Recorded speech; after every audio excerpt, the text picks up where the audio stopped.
Hello guys, स्वागत है आपका सिटीजन जी चैनल पर। और आज आप देखने वाले हो tales from the crypt season 4 part 2। इसमें भी आप 5 टेल्स देखोगे। तो अगर आपने पिछला पार्ट या पिछले सीजन नहीं देखे तो उन्हें भी चेकआउट कर लेना, सब कुछ चैनल पर अवेलेबल है। तो अब ज़्यादा देर ना करते हुए जल्दी से स्टोरी स्टार्ट करते हैं।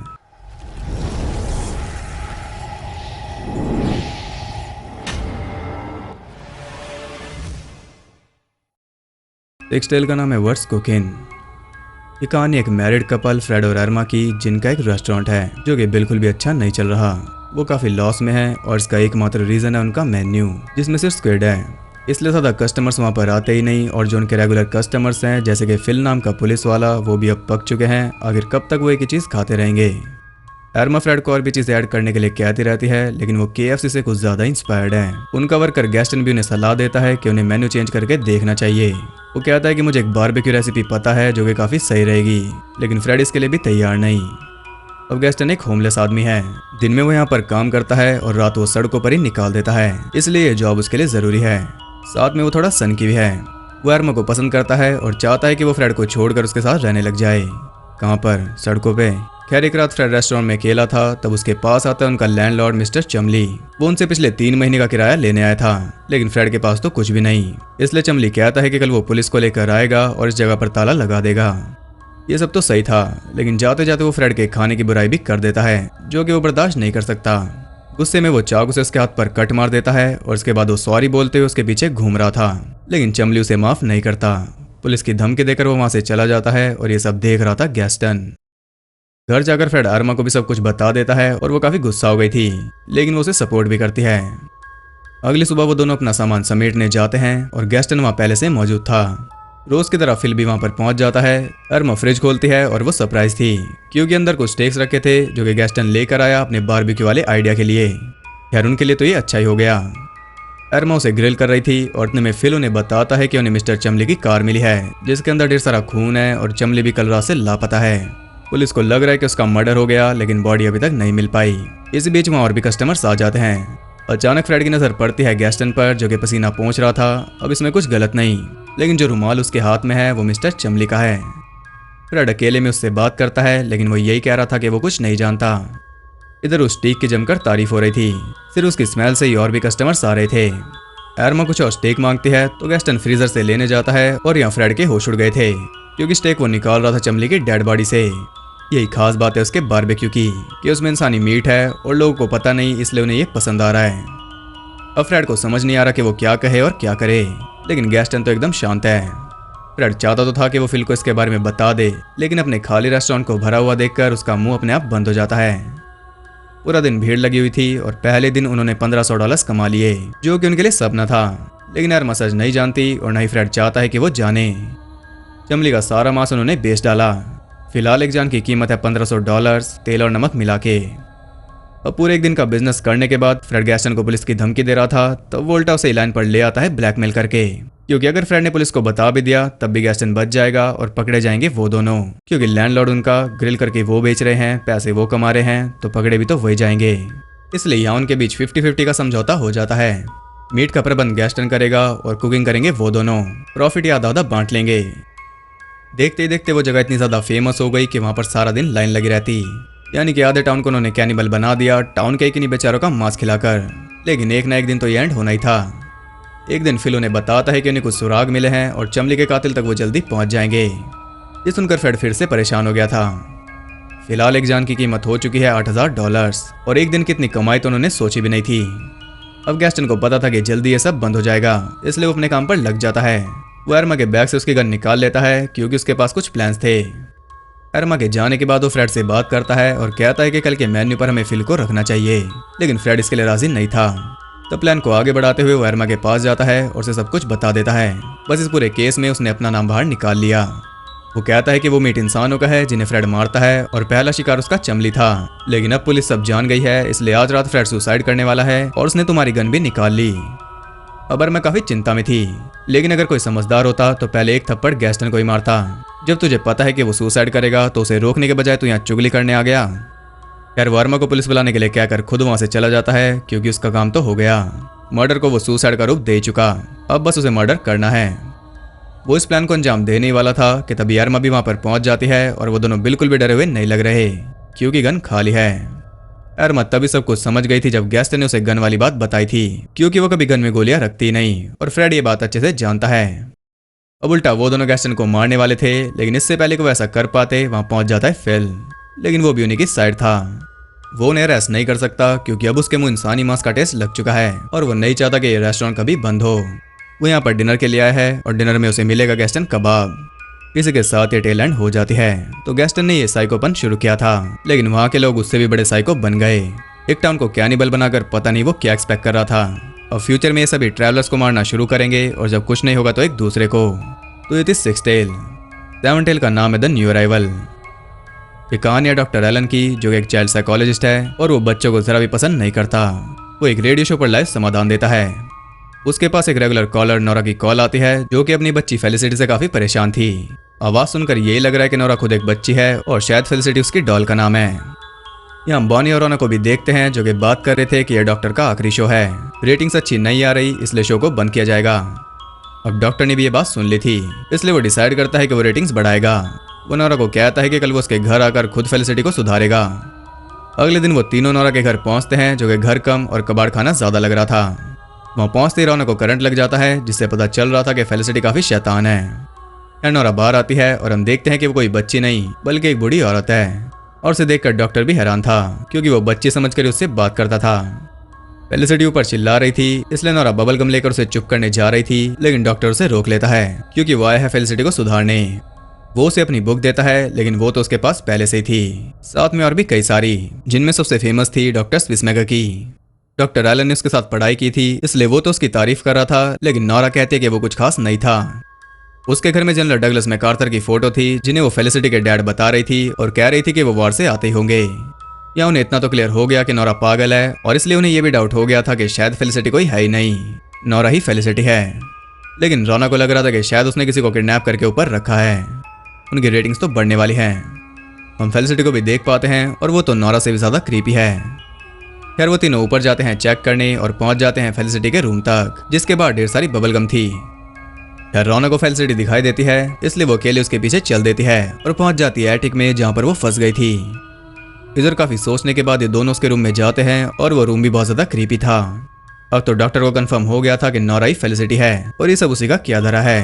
वो एक डबल लाइफ जी रही है। वो देखते हैं कि बेड पर कोई सो रहा था और वो थी रोना, जो कि मर चुकी थी। अब मैटर सीरियस हो चुका था। वो दोनों वहां से निकल रहे थे, तभी उनका सामना होता है फेलिसिटी से। डॉक्टर उसके पास जाता है, लेकिन वो भाग जाती है और तभी बॉनी के ऊपर चल रहा फैन नीचे आ जाता है, जिससे उसकी गर्दन कट जाती है। यहाँ डॉक्टर भी बेहोश हो चुका था। जब उसे होश आता है तो वो एटिक में बंधा हुआ था और नोरा उसके सामने थी। फ्री होने के लिए वो उसे बातों में फंसा रहा था, लेकिन उसकी बातें काम नहीं आ रही। नोरा वहां से चली जाती है फेलिसिटी को लाने के लिए। कुछ देर बाद फेलिसिटी वहां पर आ जाती है और अब डॉक्टर उसे बातों में फंसा रहा था। फेलिसिटी पर उसकी बातें काम कर गई, लेकिन फ्री होते ही वो सीधा उसका गला दबाकर उसे मारने लगता है और तभी वहां पर पहुंच जाती है नोरा, जिसे देखकर उसके होश उड़ गए थे, क्योंकि जैसा वो सोच रहा था वैसा नहीं है। नोरा और फेलिसिटी अलग अलग हैं, लेकिन वो कोई बच्ची नहीं, वो तो नोरा से भी ज्यादा बूढ़ी है, बल्कि वो तो किसी डैड मम्मी जैसी है। नोरा बताती है कि 40 साल से डैड है, सिर्फ प्यार ही से चला रहा है, और डॉक्टर एलन पहला डॉक्टर नहीं है जो उनके घर आया। वो उन्हें बाकी डॉक्टर्स के हाल भी दिखाती है, जिनमें डॉक्टर फिशमेकर भी था, इसलिए नोरा कह रही थी कि वो कुछ खास नहीं था। अब डॉक्टर का भी यही हाल होगा, लेकिन पहले फेलिसिटी जी भर के उसके साथ खेलेगी। इसी के साथ ये टेल एंड हो जाती है। तो ये टेल काफी मिस्टीरियस थी, इसमें कई सारे ट्विस्ट भी थे, लेकिन मेन ट्विस्ट समझना थोड़ा मुश्किल है। आखिर नोरा ने अपनी डैड बेटी को जिंदा कैसे रखा? इसका जवाब उसने प्यार की ताकत दिया है, तो हम यही सोच सकते हैं कि मरने के बाद भी उसने फेलिसिटी की सोल को जाने नहीं दिया। इतना प्यार वो उससे करती थी और इसी प्यार की वजह से वो बिगड़ गई और उसे सुधारने के लिए इतने सारे डॉक्टर्स आए, लेकिन डैड बच्ची को सुधारना काफी मुश्किल काम है। तो ये थी सेवन टेल। एट टेल का नाम है शोडाउन। ये कहानी है टेक्सास के मोस्ट वांटेड आदमी बिली की, जो कि अपने घायल साथी हार्ली के साथ पुलिस से बचता हुआ भाग रहा था, लेकिन हार्ली काफी दर्द में था और उसके दर्द को कम करने का एक ही तरीका था, इसलिए बिली उसे मार देता है और उसे दफनाकर आगे बढ़ता है। हम देखते हैं कि टॉम नाम का रेंजर अपनी फोर्स के साथ उसके पीछे है। बिली एक टाउन में पहुंचता है और उसके पीछे टॉम भी वहां पर पहुंच गया था। एक हफ्ते तक पीछा करने के बाद वो उस तक पहुंच पाया। अब वो दोनों आमने सामने थे। टॉम पूरा कॉन्फिडेंट है, लेकिन बिली को जाना जाता है उसकी स्पीड के लिए। इतने में टॉम अपनी गन निकालता है, बिली उसे शूट कर चुका था। एक ही झटके में उसने टॉम को मार डाला। इसके बाद वो जाकर सेलिब्रेट कर रहा था, तब उसे बॉश नाम का एक आदमी मिलता है जो कि उसे एक टॉनिक बेच रहा था। उसका दावा है कि वो टॉनिक उसे और तेज बना देगा। ऐसे सेल्समैन आपने बस और ट्रेन में देखे ही होंगे। बिल इंटरेस्टेड नहीं था, इसलिए उसे एक ऑफर देता है। वो टॉनिक भी फ्री में दे रहा था और अगर उसका कोई असर ना हुआ तो वो उल्टा बिली को पैसे देगा। ये ऑफर काफी सही था, इसलिए बिली उस टॉनिक को पी लेता है, लेकिन उसे कुछ भी अलग नहीं लग रहा था। तभी उसकी नजर सामने पड़ती है जहाँ पर एक ऐसा आदमी बैठा था जिसे उसने हफ्तों पहले मारा था। लेकिन अगर वो मर गया था तो फिर वो यहाँ पर क्या कर रहा है? बिली अभी सोच रहा था कि तभी उसे नजर आता है उसका दोस्त हार्ली, जिसे वो कुछ घंटों पहले ही मारकर आया है। और ये तो कुछ भी नहीं, टॉम भी वहीं पर है जिसे वो भी कुछ देर पहले ही मारकर हटा है। असल में वहाँ पर वही सारे लोग हैं जिन्हें कभी ना कभी बिली ने मारा था। बॉश भी उन्हीं में से एक है। वो सब यहाँ पर आए हैं बिली को अपने साथ ले जाने के लिए, लेकिन इसका मतलब ये नहीं कि वो सब उसे मारेंगे। वो कहते हैं कि तुम यहाँ बिलोंग नहीं करते, और इसका मतलब है कि बिली भी उनमें से एक है, यानी कि वो भी डेड है। टॉम कहता है कि मुझे मारने के बाद तुम भी मारे गए थे, इसलिए तुम्हें कुछ याद नहीं। ये कड़वा सच है जिसे बिली बर्दाश्त नहीं कर पा रहा, और उनके बार बार कहने पर भी उनके साथ नहीं चलता, इसलिए वो सब उसे छोड़कर चले जाते हैं। लेकिन जैसे कि मैंने कहा, ये दुनिया उसकी नहीं है, वो जबरदस्ती यहाँ पर रह गया। टाइम आगे बढ़ गया और अब उस जगह पर टूरिस्ट आते हैं क्योंकि वहाँ पर मोस्ट वांटेड बिली की डेथ हुई थी। वहाँ पर इतने सारे लोग हैं, लेकिन ना तो कोई उसे देख सकता है और ना ही सुन सकता है। वो इस सबसे दुखी है क्योंकि उसके जैसा यहाँ पर कोई भी नहीं। पहले उसकी दुनिया थी, लेकिन टाइम रहते उसे अपनी नई दुनिया में चले जाना चाहिए था। उसे अपनी मौत को एक्सेप्ट कर लेना था। अब वो पछता रहा है क्योंकि भटकने के अलावा वो और कुछ नहीं कर सकता। रो रो कर वो उन सबको बुलाता है और कहता है कि मुझे भी साथ ले चलो। अब क्योंकि उसने अपनी डेथ को एक्सेप्ट कर लिया, इसलिए वो भी वापस जाएगा, लेकिन जाने से पहले उस मोमेंट को दोबारा जिएगा जब उसकी डेथ हुई थी। जब उसने टॉम को मारा था तब टॉम के साथी वहीं पर छुपे हुए थे। उन सब ने भी फायरिंग की जिसमें बिली मारा गया और टॉम के कई साथी भी। उस दिन ये हुआ था। उन सब की कब्र आज भी वहीं पर है और वो सब साथ में अपनी दुनिया में घूमते हैं। मरने के बाद कोई किसी का दुश्मन नहीं रहा। इसी के साथ ये टेल एंड हो जाती है। तो ये टेल भी काफी ट्विस्टेड थी क्योंकि इसमें पैरेलल वर्ल्ड का कॉन्सेप्ट था, यानी किसी सेम धरती पर एक और दुनिया है जिसे हम नहीं देख सकते, लेकिन वो बिल्कुल हमारे पैरेलल एग्जिस्ट करती है। कॉन्सेप्ट काफी सही है। तो ये थी ये टेल। 9 टेल का नाम है किंग ऑफ द रोड। ये भी कहानी है बिली की, जिसका रोल किया है ब्रैड पिट ने। बिली एक सन की रेसर है जो कि शेरिफ जो के पीछे पड़ा है क्योंकि उसे जो का एक राज पता है। अपने टाइम में जो भी बिली की तरह एक बेकाबू रेसर था और उसका नाम था आइसमैन या फिर किंग ऑफ द रोड। बिली उसके साथ एक रेस करना चाहता है, लेकिन जो इस सबसे दूर है क्योंकि वो उसका बुरा पास था। जब वो ऐसे नहीं मानता तो बिली उसकी बेटी कैरी को फंसाता है और उसके थ्रू वो जो को कन्विंस करेगा। वो कैरी से रोज मिल रहा था और एक दिन जब वो वापस जा रहा था तो रास्ते में से जो मिल जाता है और वो उसे चिढ़ाकर चल देता है क्योंकि वो जानता था कि जो उसके पीछे जरूर आएगा। और यही होता है। इस हाई स्पीड चेज में वो दोनों मरते मरते बचे थे, लेकिन बिली जो के हाथ नहीं आया। इस बात से वो काफी गुस्सा है। ड्यूटी खत्म करके जब वो अपने घर जाता है तो बिली की कार उसे अपने घर के बाहर मिलती है, जिससे वो और ज्यादा गुस्सा हो गया था। वो उसे मार पीट कर अपने घर से निकाल रहा था, लेकिन कैरी बीच में आ जाती है, जो उसे बिली से दूर रहने को कह रहा था, लेकिन वो उल्टा बिली के साथ भाग जाती है और ये उसने बहुत बड़ी गलती कर दी। अब जो उसके ठिकाने पर जाता है और अब वो रेस करने के लिए तैयार था क्योंकि कैरी को बचाने के लिए उसे ये करना ही पड़ेगा। अगर जो रेस जीता तो कैरी बच जाएगी, लेकिन अगर वो हार गया तो बिली उसे मार देगा। रेस के लिए जो को एक कार चाहिए, इसलिए वो अपने पुराने दोस्त के पास जाता है अपनी पुरानी कार लेने, जिसे उसके दोस्त ने एकदम संभाल कर रखा हुआ था। कार लेकर वो उस जगह पहुंच जाता है और अब कैरी को बिली ने छोड़ दिया था। अब चाहे तो जो उसे अरेस्ट कर सकता था, लेकिन वो ऐसा नहीं करता क्योंकि अब बार थी स्किल दिखाने की। वो बिली को उसकी जगह दिखाने वाला था। रेस स्टार्ट होती है और बिली चाहकर भी जो से आगे नहीं निकल पाता। एक्सपीरियंस भी तो कोई चीज है। अपने इस ओवर कॉन्फिडेंस की वजह से वो रेस भी हार जाता है और सीधा जाकर सामने खड़ी जेसीबी से टकरा जाता है। अब वो अपनी आखिरी सांसें गिन रहा था, लेकिन अब भी वो बाज नहीं आया। वो एक आखिरी ट्राई करता है जो को मारने के लिए, लेकिन इसमें भी फेल हो जाता है। जो ने बिली को उसकी जगह दिखा दी और इसी के साथ ये टेल एंड हो जाती है।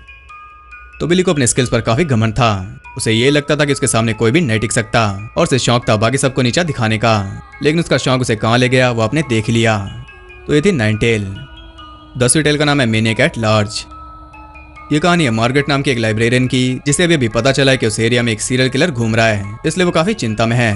और उसकी चिंता और ज्यादा बढ़ाने के लिए उसकी हेड मिसेस पिचर ने उसे रात को भी वहीं पर रोक लिया क्योंकि कुछ काम पेंडिंग है। अब वहां पर बचे हैं वो दोनों और साथ में सिक्योरिटी गार्ड ग्रेडी, जिसे आप टेल्स ऑफ द हुड में देख चुके हो। वहां पर एक आदमी भी है जिसकी बातें काफी अजीब हैं। वो किलर से कुछ ज्यादा ही ऑब्सेस्ड है। बातों से तो वही किलर लग रहा है और उसकी बातें सुनकर मार्गरेट भी घबरा गई थी।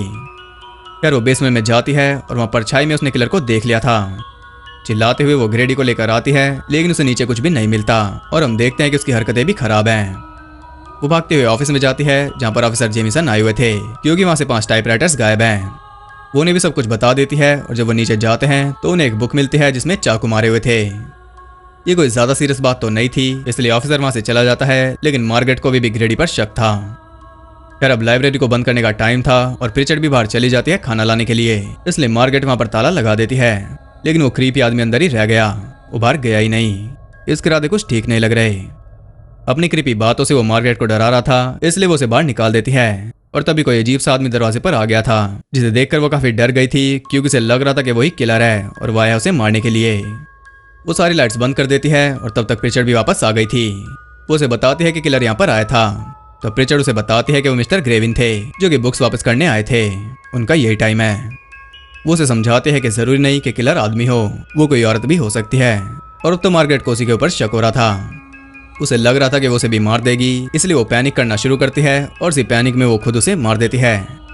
ग्रेडी वहां पर पहुंचता है और ये देखकर वो भी हैरान था। तो यहाँ में पता चलता है कि असल में मार्गरेट ही वो सीरियल किलर है और इसी के साथ ये टेल एंड हो जाती है। तो मार्गरेट ही किलर थी और उसे खुद इस बात का एहसास नहीं था। उसे ये नहीं लग रहा था कि उसने मर्डर किया, बल्कि उसे ये लग रहा था कि दूसरे को मारकर उसने अपनी जान बचाई। दोनों में फर्क है, यानी कि उसकी नजरों में दोषी वो नहीं बल्कि दूसरा है। तो ये थी इस वीडियो की फाइनल टेल। अब जरा देख लेते हैं कि इन टेल्स में हमारे लिए क्या सीख थी। इस टेल में दिखाया गया कि और स्मार्टनेस सेहत के लिए अच्छी नहीं होती। गैस्टन हर तरीके से खुद को सुपीरियर समझ रहा था। उसे लग रहा था कि उसका तो कोई कुछ बिगाड़ ही नहीं सकता, चाहे वो कुछ भी कर ले। लेकिन एंड उसका क्या हुआ वो आपने देख ही लिया। सेवन टेल में दिखाया गया कि जो जैसा लगता है वो वैसा होता नहीं। एग्जाम्पल थे नोरा, फेलिसिटी और डॉक्टर एलन। तीनों ही वैसे नहीं निकले जैसे हमने एक्सपेक्ट किए थे। एयरटेल में दिखाया गया कि चाहे किसी का कितना ही बड़ा नाम क्यों ना हो, ये दुनिया छोड़कर उसे जाना ही है, इसलिए घमंड किसी काम का नहीं। नाइन टेल में दिखाया गया कि कैसे और कॉन्फिडेंस आपको मरवा सकता है। अगर आपके पास इतने स्किल्स हैं तो उन्हें अच्छी जगह लगाओ, ना कि अपनी ईगो को सेटिस्फाई करने में। आखिरी टेल में दिखाया गया कि जरूरी नहीं जो विक्टिम प्ले करे वो असल में भी विक्टिम हो, क्या पता भाई क्रिमिनल हो, इसलिए बहुत जल्दी फैसला नहीं करना चाहिए। तो ये थे वो सारे मोरल्स जो इन टेल्स में थे। इनमें से आपकी फेवरेट टेल कौन सी है वो भी आप कमेंट करके जरूर बताना। और सभी नहीं बता रहे इसलिए कह रहा हूँ कि सभी बता देना, ये भी जरूरी है। इस बार की टेल्स काफी ज्यादा ट्विस्टेड है, इसलिए आप एक से ज्यादा भी चुन सकते हो। और अगर आप सोच रहे हो कि इतनी अच्छी टेल्स हैं मोरल वाली, इन्हें तो फैमिली के साथ देखना चाहिए, तो पहले बता दूं कि ये गलती मत करना। ये 18+ शो है, टीवी पर जो आता था वो कट होके आता था। तो सावधान रहें, सतर्क रहें। वीडियो पसंद आई तो इसे लाइक करें और ऐसी और लाइफ सेविंग टिप्स जानने के लिए चैनल को सब्सक्राइब करके बेल नोटिफिकेशन कॉल पर सेट कर लें, ताकि नोटिफिकेशन आपको चकमा ना दे पाए। और ज़्यादा कनेक्टेड रहने के लिए आप मुझे इंस्टाग्राम पर फॉलो कर सकते हो, वहाँ आपको सब कुछ जानने के लिए मिल जाएगा। तो मैं सिटीजन जी मिलता हूँ आपसे अगली वीडियो के साथ, तब तक के लिए सबको बाय।